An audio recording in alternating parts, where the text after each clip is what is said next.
my pupil, Sky Park, is now a member of HRO, and I have some really dear lifelong friends who are former members of HRO. So this is a great privilege for me, and I'm excited to speak with all of you.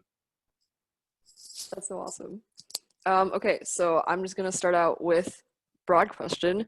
So there, as I just said, you have a lot of really amazing things you've done in your career, and I was just wondering, what is the favorite part, your favorite part about any of those opportunities that you've had as a musician, or your favorite opportunity you've had as a musician?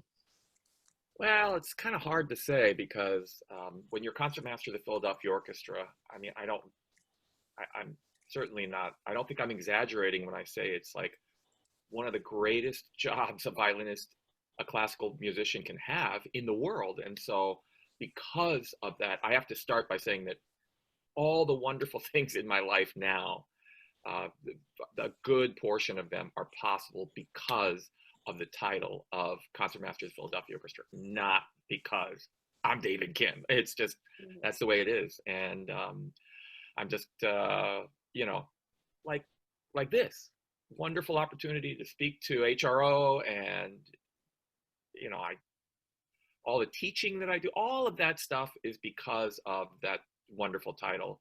And so I love all these opportunities. I love working with young people. I love talking to young people. I love performing as a soloist. Again, I would not be invited to play in Japan and Germany and France and stuff if I were not concertmaster of the Philadelphia Orchestra. I believe that with all my heart.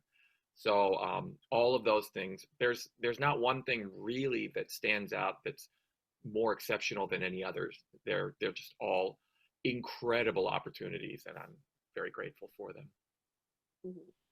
That definitely makes sense. And relatedly, so I read that you've been concertmaster since 1999, which is basically as long as a lot of us have been alive or longer. And so it Thank was you. just, oh, I'm sorry. Yeah, so fun fact, but I was just wondering, how has being a concertmaster changed from when you started to how it is now? Obviously, well, including or excluding COVID and how all of those changes. Well, when I first joined, I mean, obviously there are kind of generational changes that happen with big institutions like the Philadelphia Orchestra. And when I joined in '99, hi Sky, good to see you. Um, when I joined in '99, it was by and large still kind of holding on to the old model, which is um, older gentlemen that were just kind of either Italian or Italian American, or the Jewish kind of enclave had already kind of retired and moved on, and now it was kind of this Italian and just older gentlemen, kind of tough as nails and proud, and that was hard because I just found that they were tough, and I was young and I was inexperienced, and yet I had this pride thing inside of myself. I felt like I needed to come in and be, the new sheriff in town, and so I just made tons of mistakes, alienated a lot of people, not like overtly, but just kind of like in a subtle, maybe passive aggressive way. I don't know, but and then as my career has evolved, it's become more Asian and more female. So there are a lot of Asians, a lot of Taiwanese, Korean, Japanese, Chinese, Hong Kongese, and it's just fantastic. I mean, speaking very selfishly, I just love it when we go on tour. Like, all we're doing is we are eating and drinking the whole time and hanging out, and we just have, we don't mean to be cliquey, but there are a lot of us, and then we always tour at the same time of year, like late May, early June, and like if we're in the middle of China, we'll find a good Din Tai Fung in whatever city we're in, and we'll all hang out and have a great dinner and celebrate. And I think there's also something kind of subtly internally that we understand that we are a part of something so incredibly special, and that what an incredible privilege that we are members of this great orchestra, and that we can enjoy it and enjoy the fruits of our labors for as long as we're a part of it. For sure. And of course, we would love to know more about the fruits of labor, but I'd like to ask really fast if you can talk about one of the mistakes or little blips that you had either at the beginning of your career or further on, if there are any interesting stories that you have there. Well, I have to start by being defensive by saying Right. when you are concertmaster, the part that's difficult for me is I'm not always sure when I'm supposed to stand up and say, hey, can we take the break early today? You know, we're starting to all get kind of grumpy or freaking out or whatever. So let's take the break a little early. But I mean, that's very, very rare. But there's something inside of me that's like worried, like, should I be doing that? Or if I feel something, I'm like, should I just absolutely sit on my hands? I mean, I am the concertmaster, right? Like, am I supposed to just be really stay quiet and let somebody else handle it? Because there's so many different roles in the orchestra. There's like there's a members committee made up of 5 elected members of the orchestra, and they are in charge of like kind of union rules and like make sure that the conductor doesn't go 20 seconds over time. You know, just like all these different like roles in the orchestra. And then you have the personnel manager, and then you have the maestro, who's like this huge star and very, you know, proud. And so you have all these different roles. And like, where do I fit into that? That's something that I'm always struggling with, even now after 21 years. And yeah, there was a moment I remember once at a dress rehearsal, a sound check at Carnegie Hall, like 5 o'clock. We have a 30-minute sound check, and we have 8 o'clock show. And something had just been decided and announced back in Philly for something about our summer home at the Mann Center. It's a big amphitheater here in downtown Philadelphia. And they had reduced the number of weeks we were going to play there. And one of the members, literally, I was tuning the orchestra, and this member stood up and said, I think this is outrageous. This person was, you know, still in the orchestra, known to be a bit of a kind of a super opinionated, you know, kind of a rah-rah labor against management guy, you know, all this stuff. And so, I mean, it got very quiet quickly. And during the sound check, there are a few people, you know, sometimes from like Wall Street Journal, a journalist is there, and management from Carnegie Hall is there. And then the soloists, you know, just it goes on and on. I believe the conductor that night was Andre Previn. And at that time, he was probably close to 90 years old, so super frail. And so it got really quiet, and this guy stands up and starts saying, well, we need to show management, blah, blah, blah. And I just kind of sat there for a second, and I didn't even have time to get nervous about it. I was like, okay, no, because nobody was saying anything. Should I stand up and say? And I did. And I just kind of felt like something kind of supernatural. Like, not I was supernatural, but I felt like God was guiding me and giving me the words. And I said, you know what? I so appreciate what you're saying, or something like that. I said, but this is not the place to talk about this. We have like we like time was ticking away, and the program was very precarious. We were doing a Strauss Sinfonica Domestica, very difficult, with Andre Previn, very frail. So I was leading quite a bit. It was just a very precarious program. Playing it in Carnegie is always high pressure. And we needed every second of that. And we didn't need to have a big internal fight on stage, perhaps for the public to leak out to the public. So, you know, much to his credit, he sat down, and we continued with the dress rehearsal. But that was definitely one of those moments I remember that even now gets my blood like, like I feel like really like nervous and kind of jittery even talking about it. Oh yeah, for sure. Leadership is always difficult. I'm not gonna say more about that, but can I just ask, do you know if that like dynamic between concertmaster and conductor and all those other pieces, does that change between orchestras? I imagine yes, but do you know how that changes? Oh yeah, there are a lot of factors that kind of make that relationship very kind of it changes, varies from orchestra to orchestra. And one is the personality of the concertmaster. You have people like me. I'm obviously kind of an extrovert, a people person, but you can have an introverted concertmaster who maybe is quite taciturn, doesn't want to speak in front of everybody or in public or whatever. So that's presents its own challenges. You could have each conductor each week. You could have a very prideful, proud, chest out conductor, or you could have a very kind of grandfatherly, gentle, loving type. So all these dynamics come into play. The orchestra's mood, collective mood, can change from day to day. Let's say the orchestra gets back from Carnegie Hall, takes the train back very late at night. Everybody's home at 1 o'clock in the morning, exhausted after a full day trip to Carnegie, sound check, concert, train ride.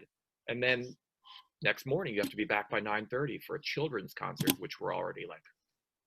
So, I mean, you can have a grouchy orchestra, all these things go into play. And so people reading skills are super important, I think, for the concertmaster, because when it comes down to it, concertmaster is the liaison between the conductor and the membership, and kind of not necessarily always verbally translating, but just through body language, facial expression, just vibe, just trying to kind of make sure that things are smooth and like heading off those tension-filled moments. Like if the conductor's not quite sure, well, should I woodshed this one passage?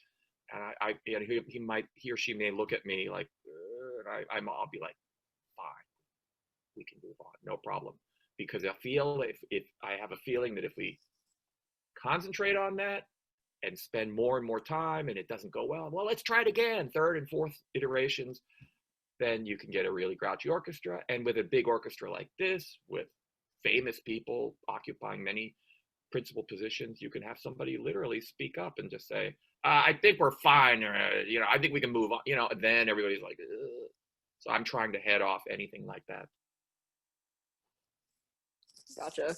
I have two questions to follow up with that, but I don't know if you know about this, but do you know our conductor, Federico Cortese, by any chance? Have you met him? Because I don't think so. Okay, never mind then. I was going to ask if you could characterize him as a conductor based on how you were describing different types of people, but I wish you don't know him. Yeah, no worries. So I was just wondering, within Philadelphia Orchestra, not necessarily naming any names, but are there any divas in particular sections that do tend to speak up more and like have more issues that you have to deal with from time to time? Well, I would say that one that's very obvious that I'm not going to hold back and say try to hide it, but our long time, the position of principal oboe in the Philadelphia Orchestra is legendary. The last three principal oboes have occupied that seat for the last something like 90 years or something like crazy, and each one subsequently studied with the next one, the pupil of the next one. And the latest one just retired, Richard Woodham's legendary, one of the greatest oboists of all time. But man, he could be tough, and he had certain conductors that he just didn't like, so he would not make life easy for them, and he would just kind of make a little difficulty for them and speak up, if he felt like, if he didn't like the way the conductor was rehearsing, or if he felt disrespected because the conductor asked for something that he didn't want to work on, like intonation, he would make trouble. And so, there were many moments where my stomach was in a knot during my 21 years that I shared the stage with Mr. Woodhams. But then there were mostly moments where it was so sublime and otherworldly. I just felt completely like I wanted to get up in the middle of the concert and go, we are so lucky that you are here. We're not worthy. But other than that, I would say that the overall vibe of the orchestra has, for the most part, relaxed. And many of the kind of little bit more tough personalities have retired and moved on. And of course, it's like a big family. You're going to get all types in a big orchestra. I know even in Boston Symphony, I know there are, you get your grouchy grandparent, you get your drunk aunt, you get your mean-spirited but passive-aggressive sister, you get your nerdy but awesome brother. Like all those characters are played out in an orchestra, and somehow it all comes together in the end, and you get this incredible kind of something happens, this incredible science project. Yeah, for sure. I think we can all relate to that as being Oh, yeah. members of an orchestra. Although it's definitely, I would say, even on a different level, just because every single year it's turning over. So you really never know what you're going to get with a student orchestra, which is always exciting and interesting. Isn't it amazing how even like one or two people can change the entire dynamic of an orchestra? Oh, yeah. Yep. Very much so. Yeah, either way, it could be a huge, like, oh, I just love these years with so and so, or thank God that so and so graduated. Like it was just always like pulling teeth when so and so was there. It just happens. That's the way Yeah, it goes. for sure. Okay, I'm gonna move into, I think, the question of the year, which is how have you and other members of the orchestra, if you know, um, how have things changed since the pandemic, and either broadly or just with your mindset or any way that you have that you'd like to answer that question. Well, it's been a time of incredible silver linings, I have to say. I'm just Hmm. blown away. I mean, there have been moments of real sadness, when like like one of my classmates from Juilliard, the violist in the Metropolitan Opera Orchestra that I perform with once in a while, the most sweet guy, passed away from COVID, and he left a teenage son and his beautiful wife, and just, great sadness. Like one of my colleagues in the orchestra, his parents, his father almost passed away from COVID. Like just moments of incredible worry, sadness. Um, my younger daughter, when she heard she was going to be a freshman at Georgetown, she was so excited. And then, like, until a week before school, they were like, "Yep, only freshmen can come on campus." And then, like 3 days later, I heard her like crying in her room, and I was like, "What's going on?" And she was like, "They just changed their mind." And she was all set up with her roommate and all this stuff, and all those moments. And then, yet there have been also fantastic moments because we've celebrated so many birthdays, and not so many, it's only four of us, my wife and my two daughters, but at home, because my daughters have been at home. And um, I've played a lot of golf, and I've never had this kind of free time uh, in my adult life ever. I mean, like when I was in college, of course, like after exams were over, we would spend a week like never getting out of our sweats and eating pizza and stuff all day, like playing pickup basketball. That was great. But then after that, as a responsible adult, I've never had this kind of time, and so it's been amazing to garden and to. It's really, I feel like I've got a real snapshot of what it's going to be like when I retire, maybe 10, 15 years from now. It's going to be like this. I'm going to be playing a lot of golf, drinking a little too much, and gardening and walking my dog every day, like long walks.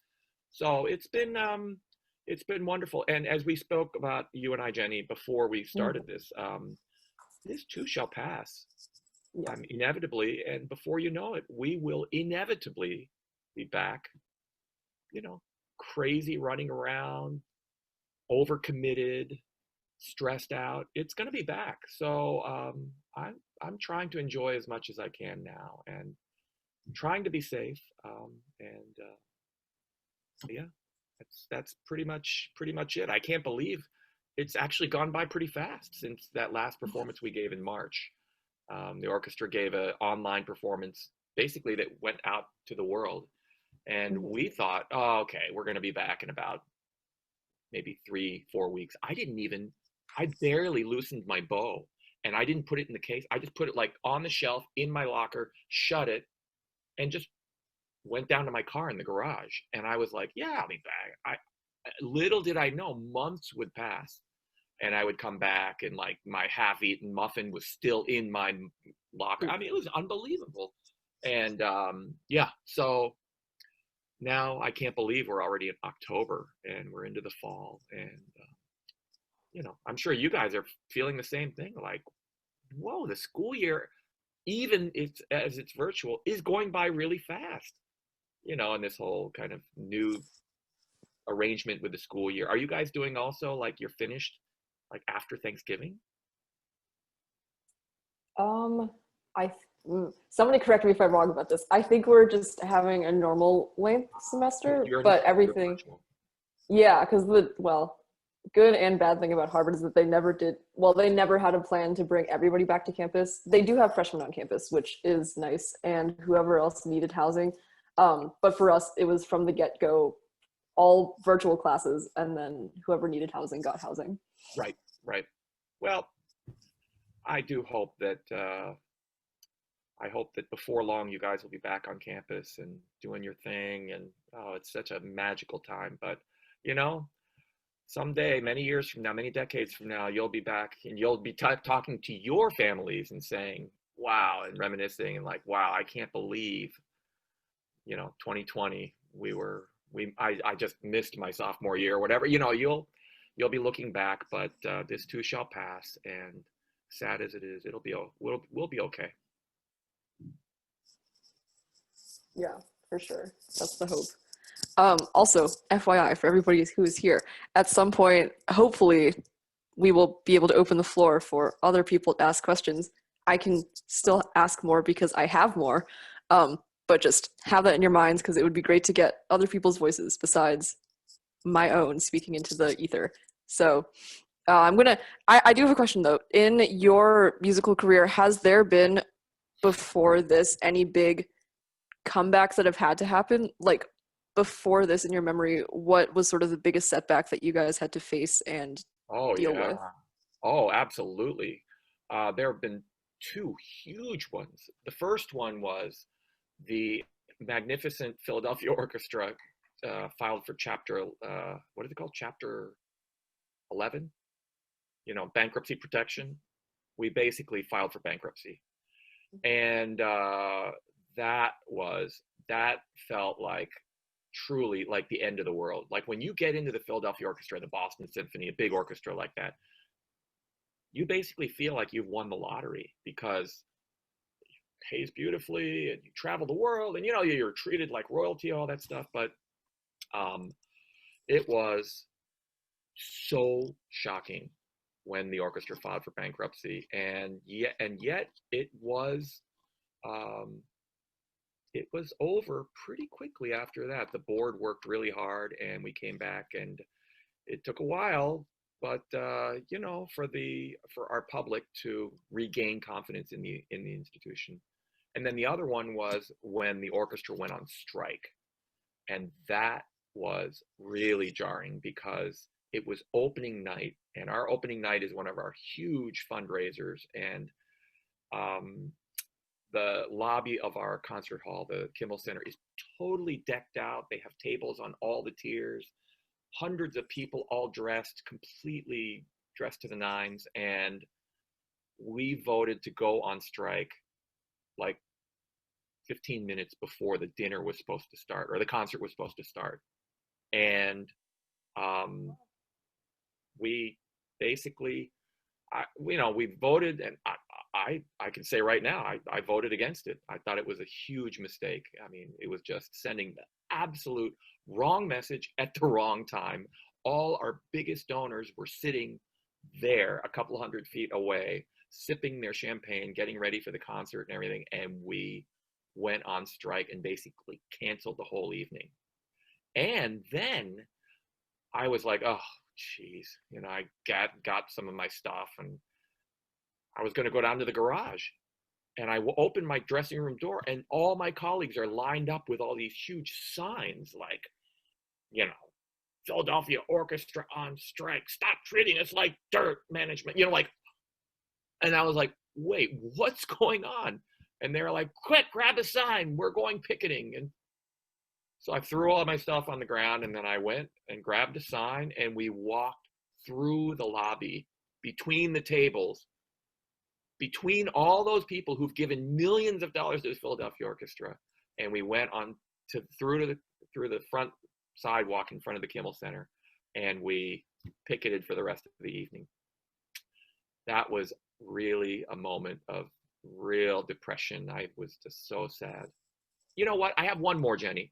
Yeah, go for it. 2 years ago, I believe, we were scheduled for a big European tour, which was ending with several concerts in Israel. And about 2 or 3 weeks before we were to leave, a organization that is dedicated to, it's pro-Palestinian, I guess, or anti-Israeli or anti-Zionist, and they basically started picketing and putting pressure on the Philadelphia Orchestra not to go to Israel. And so they started picketing, and one day I entered the hall, and there was a group of people picketing, trying to get people not to go into the hall right before like 7:15. And somebody had a sign that said, David Kim is killing babies, or something like that. This baby killer or something, meaning like those bombs and missiles that Israel is lobbing into Palestinian territory is killing innocent babies. And for some reason, I'm responsible for it. So stressful. And then they started sabotaging our concerts. Like, as soon as the music would start, somebody would stand up and unfurl a banner.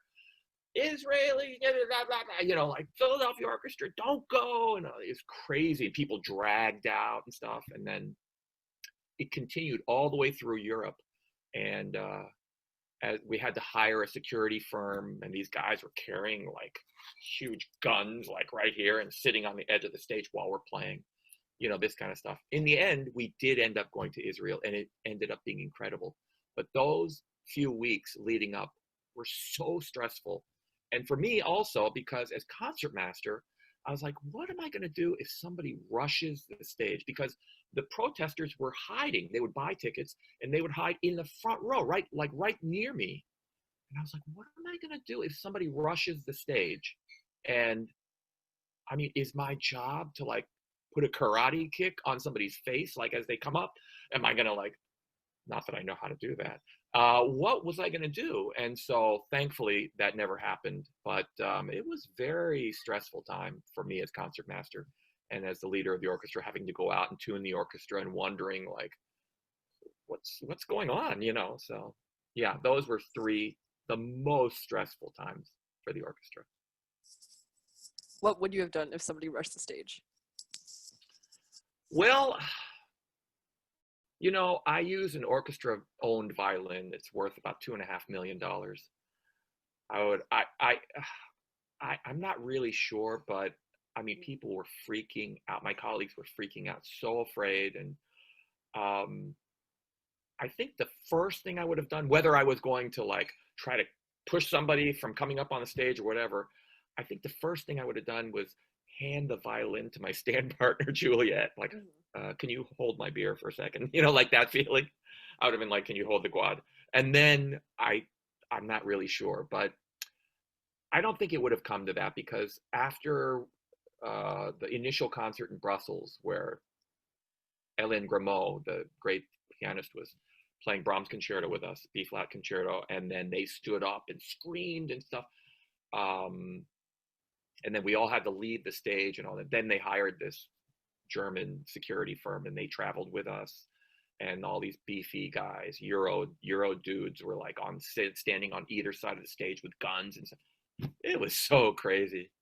So I from that point on, I felt pretty darn safe. Yeah, it seems like. How about some questions from your colleagues? Go for it. Yes, if any of you have questions, please give them. And Just unmute yourself. Joey has his hand up, and I can now use it functionality on Zoom. So Joey, go ahead. Hello, Mr. Kim. Hi, Joey. Good to see you. Good to see you too. So I'm prepping for Menuhin in May, and I was wondering, thinking back when you were judging what were some of the reasons that performers don't advance to further rounds? Um, I think that thinking back, I mean, gosh, I would have to say it sounds so kind of easy and pat to say it, but I think being uninteresting, Joey, because there are a lot of good violinists out there. I mean, on this Zoom call, there are some unbelievable violinists, yourself included. But then when you put a group of really good violinists together, it starts to become a little bit more kind of like, okay, do they have something to say? Are they, all this repertoire that we know so well? And you're kind of looking for somebody who not only is interesting, but might be, and I don't say this in a pejorative way, but a risk taker, perhaps musically, and able to be convincing. So, meaning it's so convincing and sincere and genuine, the risk taking musically, that it's convincing to us. Like, I may not agree musically with whatever you're trying to convey or say, but it's done so genuinely and sincerely that I'm like, hey, that's wonderful. Great job. Go for it. Keep it up. Like, I definitely want to hear this person in the next round. That kind of feeling. What I found also was that in the earlier rounds, my brain was it felt like the judging was a little bit more skewed towards the super wonderful technical players, like just unbelievable virtuosity and like just the violin playing. But then when we got to the finals, it was a little bit more kind of like, the picture of the musician and the performer, like who was really playing like a soloist with the orchestra, interacting with the conductor, listening, really playing like Joshua Bell or Gil Shaham, like that kind of relaxed, loose, um, collaborating with everybody else on stage. Some of the others, maybe they played violin great, they played well, but just a little bit in their own little booth, a little bit. But the people that were like, wow, broad and just amazing vision, like wide vision, those were the ones that I felt were more compelling performers. Got it. Thanks. Thanks, Joey. Good luck. Thank That's you. wonderful. And where is it this year? Is it in London? It was supposed to be in Richmond this past May, but because of COVID, yeah. So where is it going to be now? Richmond. Oh, it's going to stay in Richmond. Oh, Yeah. well, maybe a University of Richmond campus. Yeah. Fantastic. Good.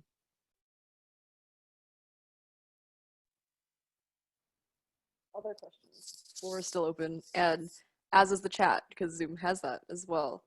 If you have questions, you can also throw them in the chat and I will dictate them, or you can use your voice because other voices are lovely and wonderful to hear also. But yeah, that's really cool. And if So, and Jenny, you have some more questions too. oh yes. Do I ever? I have so many questions. Let's see. So to sort of not stay on the topic of COVID, but to the more hopeful side of it, I read, so David Kim recently did a Reddit AMA, which I thought was really interesting, and I actually scrolled through some of it. Reddit is always very interesting. People have fun things to say. But I was wondering about the festival that you're about to do coming up in a couple of days, I think. Could you talk about that? Because I think that's really interesting as a way that live music is going to continue following everything that's happened. Yeah, I must say though that I had no idea what Reddit was until they asked me to do an AMA, and I was like, "What is an AMA?" Also, and so I learned what all this stuff was, and I must say it really matched with my personality. It was really fun. I really enjoyed it, and at one point we had like 80,000 people on, firing questions at me, and some crazy questions too. Um, but this festival is called Mainly Mozart, and by no means is it all just Mozart, but it's orchestra festival and chamber music and everything in Del Mar, basically a suburb of San Diego.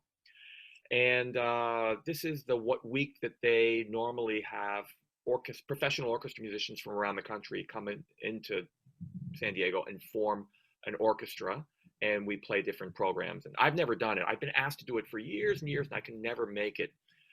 But now I've got this free time, so I'm going, and I'm so excited because there are like the concertmaster of Nashville Symphony, concertmaster of the Metropolitan Opera Orchestra, concertmaster of anyways, several peer orchestra concertmasters and principal players from all over the country, really excellent players, leaders in the industry, and we're all going to be together. We're going to be COVID tested. We're going to be all at the same hotel, and we're going to play at an outdoor venue somewhere, maybe a drive-in theater, and all the audience are going to be in their cars. I'm sure many of you have seen now on social media some events like this, and we'll play on stage like Vivaldi Four Seasons and all kinds of fun stuff, Piazzolla, and the audience will be in their cars and listening. And I guess when it comes time to applaud, they'll be like, flash, flash, flash, they're the high beams, and I think honking and stuff. So yeah, Catherine Zhu is saying she's going to be there. Yeah. So yeah, wonderful. I'm really looking forward to it, and I'm just excited to experience it. I'm excited to be in California. I love California. Yeah. Have you all been doing anything anything different with the way you perform or anything else to prepare for doing a drive-in performance? Well, the Philadelphia Orchestra has been doing quite a bit of recording live here at our outdoor amphitheater, masked. We were all COVID tested at UPenn and all this stuff. So it's been an incredibly unusual experience, but satisfying in its own way. And so our concerts are broadcast like every week, 2 or 3 programs, and with Emmanuel Axe performing with us. It's just wonderful programming. Smaller chamber orchestra size stuff, Tchaikovsky Serenade for Strings, Dvorak Serenade for Strings, and then Dvorak Serenade, which doesn't have any violins or violas.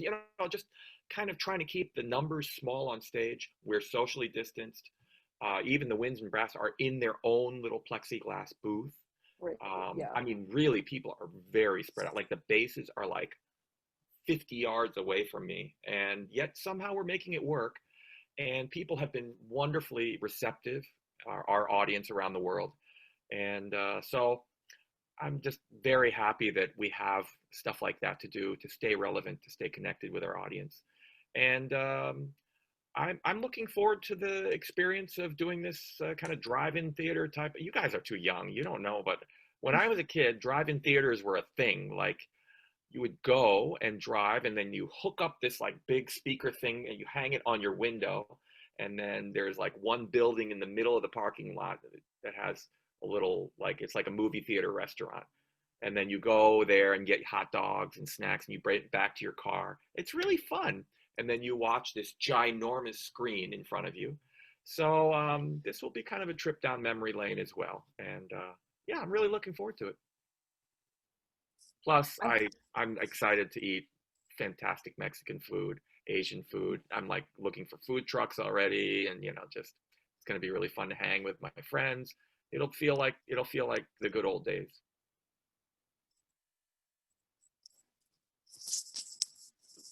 Just okay, before I go into my next question, general reminder that the floor is still open for questions, so keep those head gears turning. I'm just wondering, do you think that there's a higher percentage of foodies among musicians? Just, this is a totally random question, but I'm just wondering. I do. Okay. And I'm completely serious about that because and I have a theory as to why that is. And I think among that high percentage of musicians who love food, I think a majority of those folks like Korean food.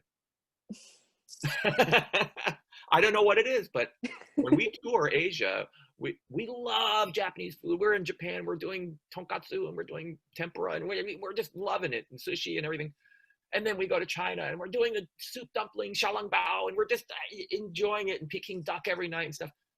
But then we go to Korea and people go crazy. It's like comfort food. I'm not biased at all, but I just thought I would. But my theory as to why musicians are such foodies is because I feel that performance is such a difficult thing. It's maybe not all the time, but there are times through our lives as performers, whether we're professional or not, when performance is tough and we're nervous and it's an unnatural act sometimes. Mhm. And when a performance is finished, basically we all want to celebrate.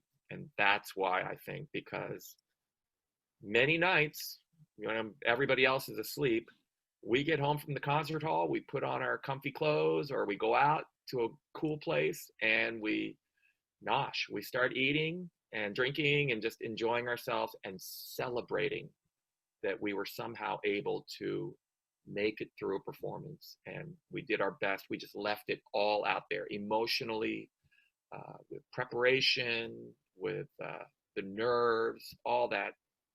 That's my theory. I kind of love that. Speaking as musicians and college students, I think high stress environment definitely correlates to something with food. So yeah, Absolutely. that makes a lot of sense. Okay, amazing. Let's see. What are you most worried about, if anything, about, well, there are a lot of things to be worried about, but most worried about for the music industry and the state of the world right now? Well, right now, so many orchestras are canceling their seasons completely. Gotcha. Um, Yeah. like they don't have these gigantic budgets and endowments and really wonderfully generous patrons and businesses in their cities that it's kind of a mutually beneficial relationship. So they have to just call off the entire year. What I'm afraid is going to happen is that some of those orchestras, and some orchestras have literally just gone belly up. They have just said, you know what, we cannot make this go anymore. All the way down to like community orchestras. And so what I'm worried is that when the inevitable recovery begins and we're going to have some kind of bump in the economy, there's going to be this like euphoria once the vaccine is out and it's prepared and it's a good vaccine and people start trusting it and taking it, and we have herd immunity and all this stuff, and it's obvious that we've turned the corner, and then the economy makes this incredible inevitable surge that still orchestras and organizations in the arts, theater groups, will not be able to recover. And that's what I'm afraid of, because those wonderful orchestras and community groups and theaters and ballet companies and troupes and smaller opera houses, all of them, they are so important to their respective communities. So I'm just hoping that somehow they'll be able to make it go and get back on their feet with the generosity of all of us. Oh, there is a question in the chat, but really fast, to follow up to what you were just saying, do you think that's a matter of, well, actually, let me just save that. I'll go to the chat. From Catherine, she asks, what music are you listening to right now, or have you listened to during quarantine? Well, when I'm the dishwasher in our house and the laundry person, and when I am folding laundry, and especially when I'm doing dishes, I listen to this funk band from Oakland, California, from like the 1970s and 80s, called Tower of Power. Y'all look it up. It is so great. It just like, oh my gosh, it's so like super energizing. So I've been listening to a lot of Tower of Power. It's kind of like Earth, Wind, and Fire, but on steroids. I have my favorites. I normally have not listened to much classical music because I get so much of it, but during pandemic, I've actually missed it a little bit. And so I listened to some of my favorite composers are Prokofiev, the Romeo and Juliet suite, to name a few specifics. Brahms, like the Brahms songs for alto and viola, and or mezzo soprano and viola and piano. Um, Strauss is also one of my Richard Strauss is one of my favorite composers. So listening to like Death and Transfiguration, I just really love that kind of stuff. And so I'll just listen to wonderful stuff like that and hope that my daughter might be passing along behind me and one of my daughters and say, hey, what is that? My older daughter is really into classical music, so I don't worry. My younger daughter is a pianist, so she's not really, she doesn't know. So like I was listening to Smetana, the Moldau the other day, and she was like, wow, that is beautiful. And then all of a sudden I heard it coming out of her room one day and I was like, yes. So, you know, I want us to continue at least to be able to speak the language of culture and classical music and all things beautiful. Yeah, for sure. I don't know if we saw in the chat, but Catherine got very excited when you mentioned that funk group. So Power of power. Connections. Yes, which is another chance for you to say more questions are always welcome. To sort of go, well, actually, what does your other daughter play? The one who doesn't play piano. Now I'm curious. She was a lifelong violinist, and she, okay. you know, started playing before she even turned 3, and she just was loving the Philadelphia Orchestra and what her dad did, and she wanted to become a violinist. But then I think she realized that she wasn't willing to make the sacrifices involved, meaning like let her grades go and like me, basically flunk out of school my whole life and just practice like 5-6 hours every single day. We kept her at home to do cyber school when she was in 7th grade. And we said, okay, Natalie, this year you have our permission to like barely pass in school, but you have to show us that you have. And my wife, she played golf growing up and became a collegiate golfer, top collegiate golfer. And she also spent her entire childhood growing up in Cleveland, hitting golf balls, playing in the junior tournaments and all that stuff. So we were like, Natalie, like mommy and daddy, if you're ready to like make that sacrifice, then we will totally support you. But she couldn't do it. She would like study all day and then practice for 1.5 hours at the end of the day. Like she couldn't stop studying. And so she eventually switched to viola in high school. And now she's primarily a violist, and she goes to Swarthmore College here in Philadelphia. And she's studying to be a vet, and but she loves music, and she, you know, very involved. She's almost like a music minor, like all of you guys, like lots of you guys. Yeah, that's good to hear. And that's such an interesting dynamic, because I don't relate to the idea of having my parents being like, oh, okay, grades, that's fine. Don't know about the rest of you, but I'm probably kind of familiar feeling. But that's so good that they love music, and obviously that you're stringing them along. Absolutely.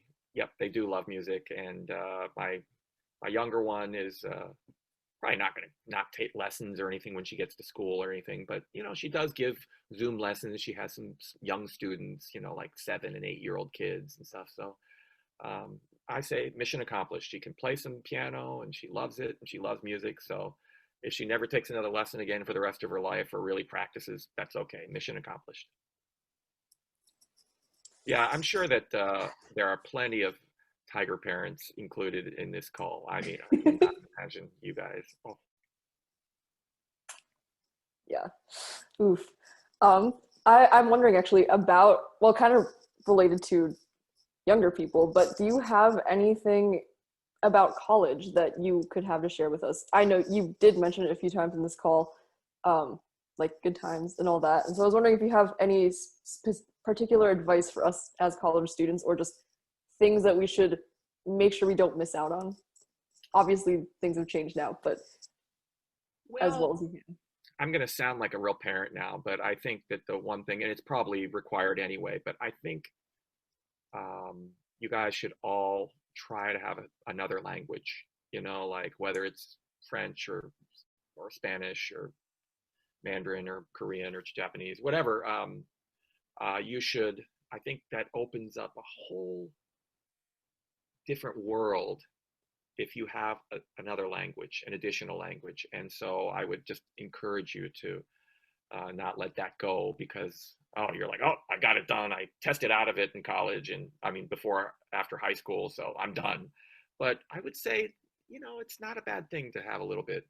Um, and then again, you guys are, you're at Harvard, so I'm sure the opportunities exist for you to do a year abroad. But I would say never get too compartmentalized. Just the more broad your thinking is, the more experimental you are, the more traveling you can do in the summer, the more different kind of internships and just completely out of the ordinary.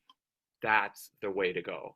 Like if you're studying to be a physician and all you're doing is you're in the library, in the lab, and all you're doing is studying all the time, and you're not exercising and traveling and learning how to understand great wine or whatever, then I think that you're giving yourself a lower ceiling as you go into your career.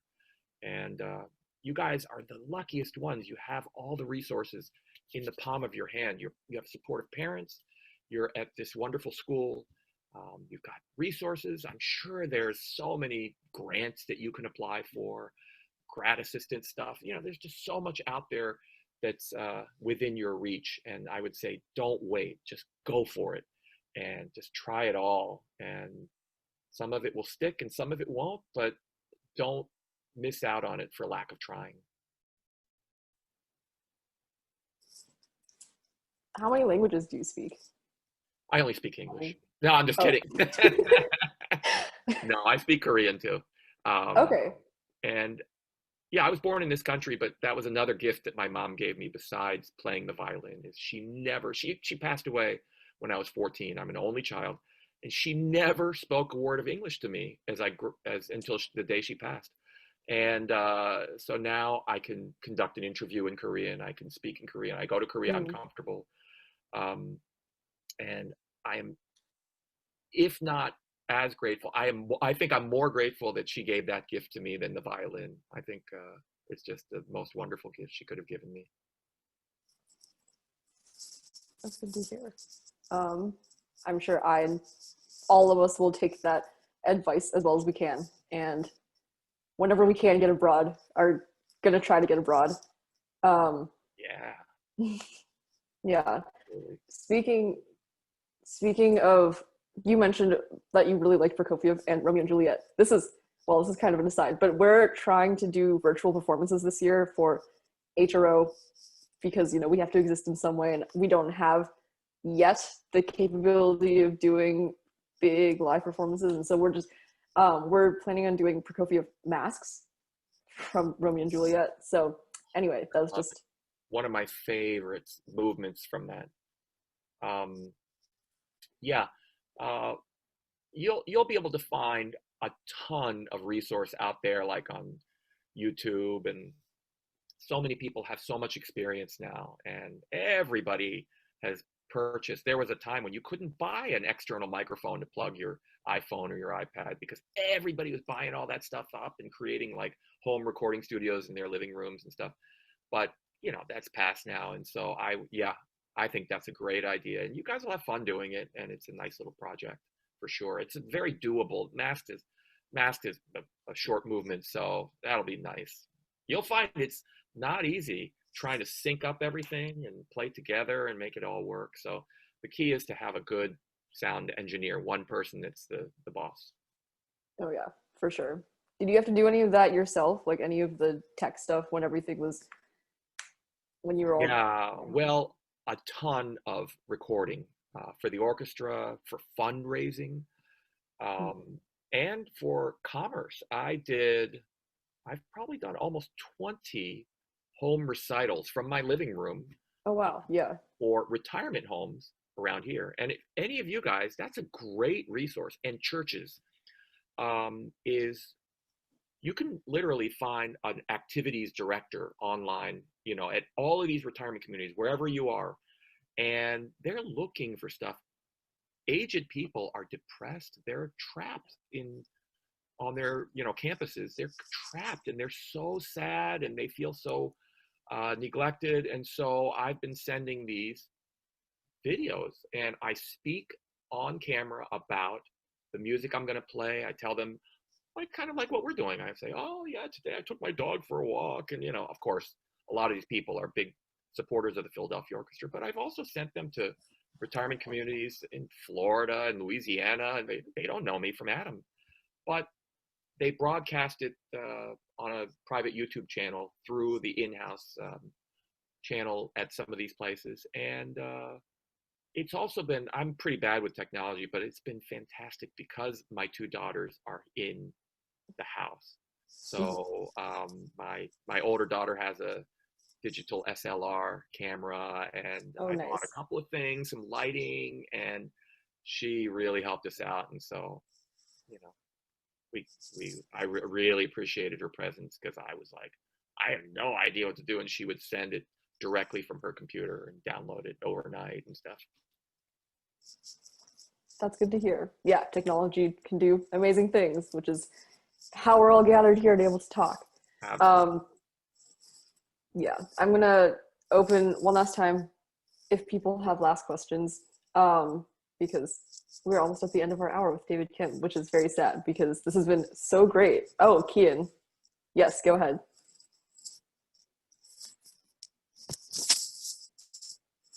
I'm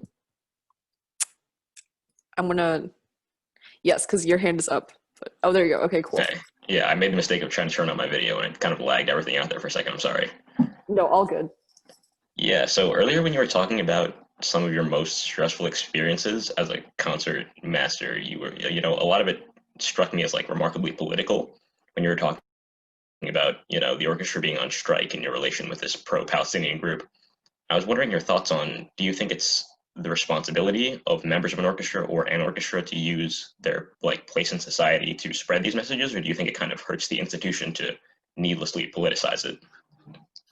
Well, I wish we had more kind of influence in that way, but I think it's futile to try to prevent great orchestras from traveling or bringing beautiful music. And it just kind of, it's a difficult road to hoe because we need to go on tour. We need to get the concert fees. We need to go. So we can't just say, let's make a stand and not go to Europe. And let's stop performing for the summer because we're going to support the Chechens. We can't really do that because otherwise we would cease to exist. But all that being said, I think the idea is to, we sent some musicians into the West Bank when we were in Israel, and our music director went to the West Bank, and we tried to communicate with the powers that be there and say, we're with you, we support you, but we're in Israel, we're performing, we're musicians, we are not politicians, kind of that message. But it's a difficult thing, and I can see how.